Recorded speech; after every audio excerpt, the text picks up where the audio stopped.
सारे देवताओं पर शंख का जल चढ़ता है, पर शंकर भगवान पर कभी शंख का जल नहीं चढ़ता।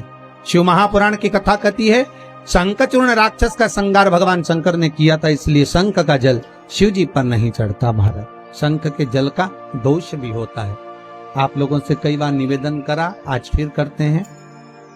शंख अलग अलग होते हैं, विष्णु शंख होता है, गणेश शंख होता है, लक्ष्मी शंख होता है। महाराज, अलग अलग शंखों का प्रमाण वर्णन है। महाराज, दक्षिणवर्ती शंख होता है।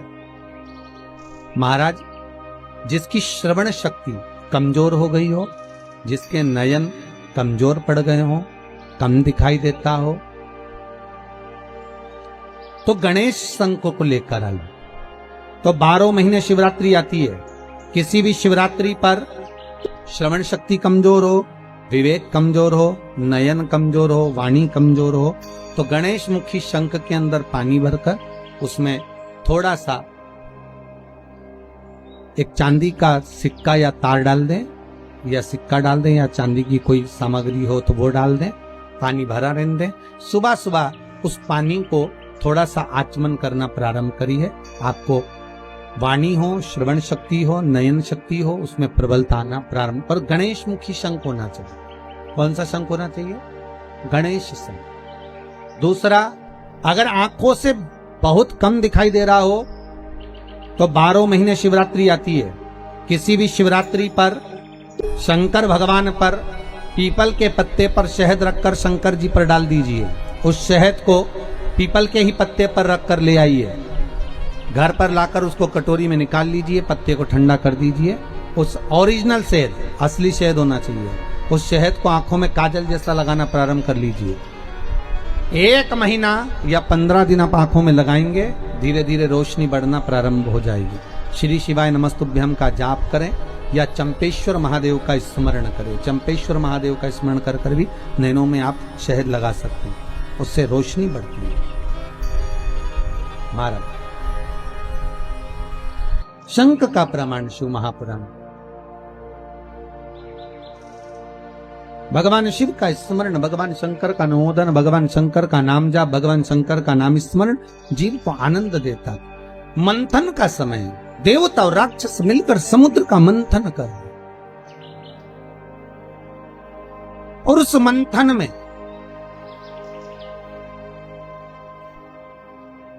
सबसे पहले अगर प्राप्त हुई है तो गौ माता प्राप्त हुई। उस मंथन में अगर प्रकट होने वाली सबसे पहले है तो गाय।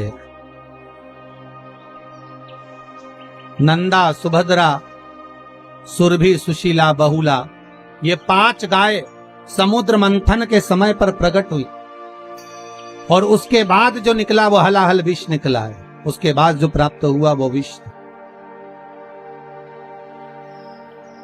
फिर निकला विष। अच्छा, देखिए कितना सुंदर प्रसंग है।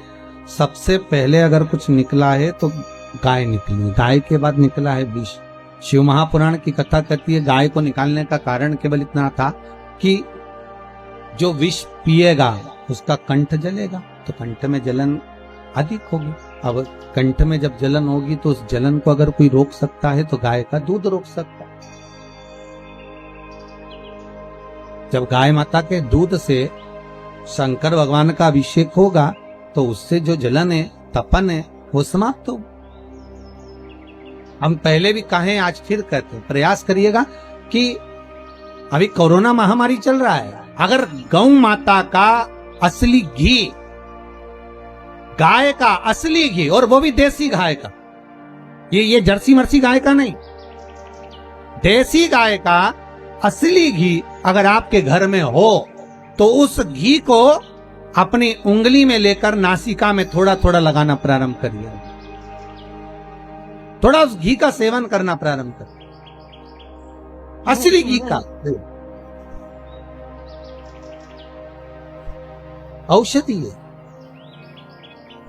गौ माता का जो व्रत है वो औषधि। और फिर निवेदन करेंगे, अगर मौका मिले आपके यहाँ अगर देसी गाय हो तो कहीं अगर देसी गाय प्राप्त है तो गौ माता का जो मूत्र है गंगा के बराबर है, उस मूत्र को लाकर, गौ औषधि को लाकर, गौमूत्र को लाकर अपने घर का लेपन पोषण भी करिए तो कोई दिक्कत नहीं है। ये वायरस अगर मेरी माता के, गौ माता के संपूर्ण शरीर में अगर 33 कोटि देवता है तो मेरी माँ इस वायरस को निगलने की सामर्थ्यता रखती है। इतना तो मेरी माँ गौ माता जानती है, रखती है, तो उसका लेपन अवश्य। महाराज प्रयास करिए, सर्वप्रथम निकलने वाली अगर कोई है तो वो गौ माता, और गौ माता के बाद अगर कुछ प्राप्त हुआ है, समय आया, आगे वर्णन आया। भगवान एक बार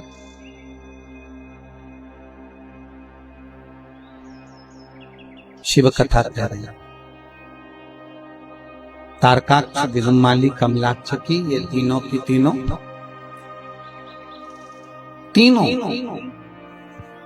भगवान ब्रह्मा से वर मांग रहे हैं, नीचे मरू ना, ऊपर मरू ना, अंदर मरू ना, बाहर मरू ना, अस्त्र से ना शस्त्र से, न दिन में ना रात, तथास्तु कर दे। ये तीनों का एक भाव था कि हमारी मृत्यु ना हो, पर भगवान ब्रह्मा कहते हैं कि तुम मरोगे ये तो पक्का। ये जो हिरण्यकशिपु ने मांगा था वो एक अलग बात थी, पर जो तुम मांग रहे हो उसमें मृत्यु निश्चित है। तुम और कुछ मांग लीजिए, तो हमें वर दीजिए, हम तीनों एक एक अलग अलग पुरियों में निर्माण में रहें, अलग अलग महल में, अलग अलग नगर में हम रहें, हमारी मृत्यु हो तीनों की एक साथ, तथास्तु।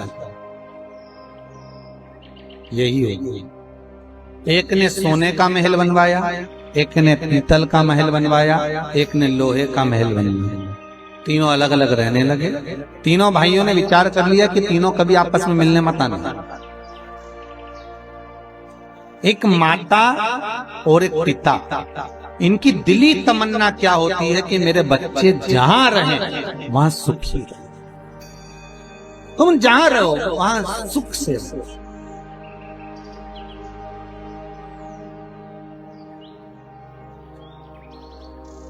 तुम्हारी मर्जी पड़े जहां रहो, पर स्वस्थ और सुखी रहो।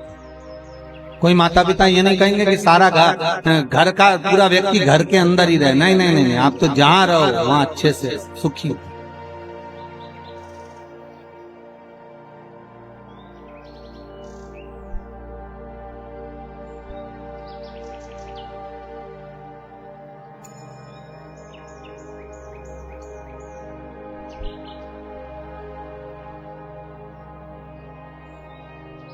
अब